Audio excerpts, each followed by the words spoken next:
ഇതങ്ങനെ നമ്മളെ കൊണ്ട് കൂട്ടിയാൽ കൂടുന്ന കാര്യമല്ലമ്മേ, വിട്ടേക്ക്. ഭാനുവിന്റെ കല്യാണം നല്ല രീതിയിൽ തന്നെ നടത്താം. ലോകത്താവും മാത്രമുള്ള പയ്യൻ. ഇതങ്ങനെയല്ലല്ലോ ഏട്ടാ, അവക്കും കൂടി ഇഷ്ടപ്പെട്ട കേസല്ലേ. അങ്ങനെയൊക്കെ ചിന്തിക്കാൻ പോയാ ഇത്രയും വലിയ തുകയൊക്കെ എവിടെ പോയി ഉണ്ടാക്കും ഭാവന? അല്ലെങ്കിൽ അച്ഛനോട് ഫൈറ്റ് ചെയ്യാനുള്ള ആംബിയർ ആ ജയേഷന് ഉണ്ടാവണമായിരുന്നു.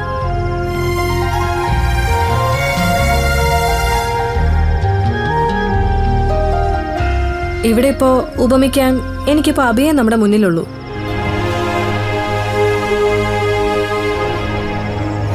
അവൻ ഇഷ്ടപ്പെട്ടതും സ്നേഹിച്ചതും ഭാമയായിരുന്നില്ലേ? അതെന്താണ്, ഭാമയ്ക്ക് ഭാവനയൊന്നും കൊടുത്തിട്ടില്ലേ? അതൊക്കെ അംബാലിക ആന്റിയുടെ പിടിവാശിയുടെ പുറത്ത് കൊടുത്തതല്ലേ സേതോട്ടാ.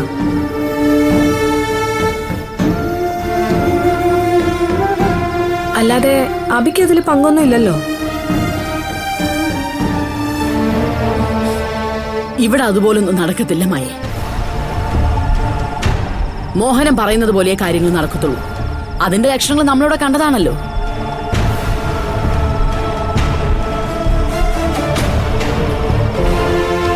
എന്റെ ദൈവമേ, ആ മോഹനം കാരണം കുറച്ചൊന്നുമല്ല അനുഭവിച്ചിട്ടുള്ളത്. അതുപോലെ ഭാനുവിന് ഉണ്ടാവാതിരുന്നാ മതി. അല്ല, എന്തിനാ അമ്മയെ അറിഞ്ഞുകൊണ്ട് അവളും തീവണ്ടിക്കൊണ്ട് തലവെക്കുന്നത്? ഓരോ ദിവസവും നമുക്ക് ചുറ്റും നടക്കുന്നത് അവൾ കാണുന്നില്ലേ?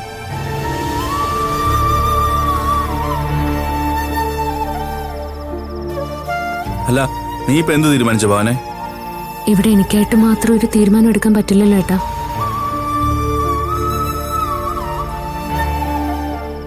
ഭാനുവിന്റെ ഭാവിയെ ഒരിക്കലും നശിക്കാൻ പാടില്ല.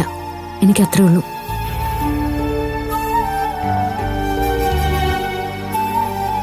ഈ കല്യാണം വേണ്ടെന്ന് വെച്ചെന്ന് കരുതി അവളുടെ ഭാവിക്ക് ഒന്നും സംഭവിക്കാൻ പോകുന്നില്ല. പിന്നെന്താ?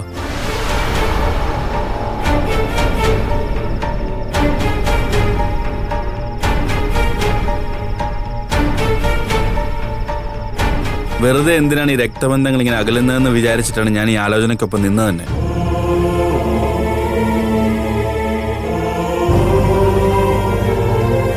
പക്ഷെ അവർക്കൊന്നും യാതൊരു മാറ്റവും വരുന്നില്ലെന്ന് അറിഞ്ഞപ്പോൾ എനിക്ക് ദേഷ്യം തോന്നിയത്.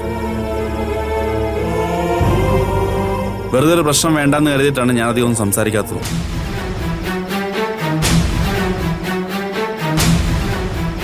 നമുക്കൊക്കെ മാത്രമേ പണത്തിനോട് ആർത്തി തോന്നാത്തവരായിട്ടുള്ളൂ ഭാവന. ഇവരെ പോലുള്ളവർ മക്കളെ പഠിപ്പിക്കുന്നത് തന്നെ മറ്റു പല ലക്ഷ്യങ്ങളും മനസ്സിൽ കണ്ടിട്ടാ.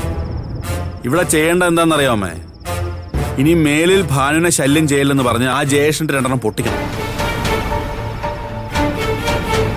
ഇപ്പൊ ഒരു കേസ് ഒത്തുതീർപ്പാക്കിയിട്ടേ ഉള്ളൂ. അത് സേതുവേട്ടൻ മറന്നില്ലല്ലോ. വെറുതെ വേണ്ടാത്ത കാര്യങ്ങൾ ചിന്തിക്കാതെ സേതുവേട്ട, എന്താ വേണ്ടേ നമുക്ക് ആലോചിക്കാം. ഇതിലിപ്പോ മറ്റൊന്നും ആലോചിക്കാനില്ല. അവരെ അവരുടെ വഴിക്ക് വിട്ടേക്ക്. ഇവിടെ ഇപ്പൊ വീടും കാറും ഒന്നും കൊടുത്തിട്ട് കല്യാണം കഴിപ്പിക്കാനുള്ള ശേഷി ഇവിടെ ആർക്കും ഇല്ല. നാളെ ഞാൻ ഭാനുവിനോട് സംസാരിച്ചോളാം. പഠിക്കാനാണെങ്കിൽ മാത്രം ഇനി കോളേജിലോട്ട് പോയാൽ മതി. സേതുവേട്ടൻ വെറുതെ അവളുടെ ശത്രു ആവാൻ നിൽക്കണ്ട. എല്ലാത്തിനും എന്തെങ്കിലുമൊക്കെ വഴി ഉണ്ടാവും. എല്ലാരും കൂടി ഒന്ന് നിർത്താവോ? കേറിപ്പോടാ, പോയി കിടന്നുറങ്ങാൻ നോക്കാം. കേറിപ്പോടി. അത് ശരി, ഇതിപ്പോ ഞാനെന്ത് ചെയ്തു? ഞാൻ പറയാനുള്ളല്ലേ പറഞ്ഞല്ലോ.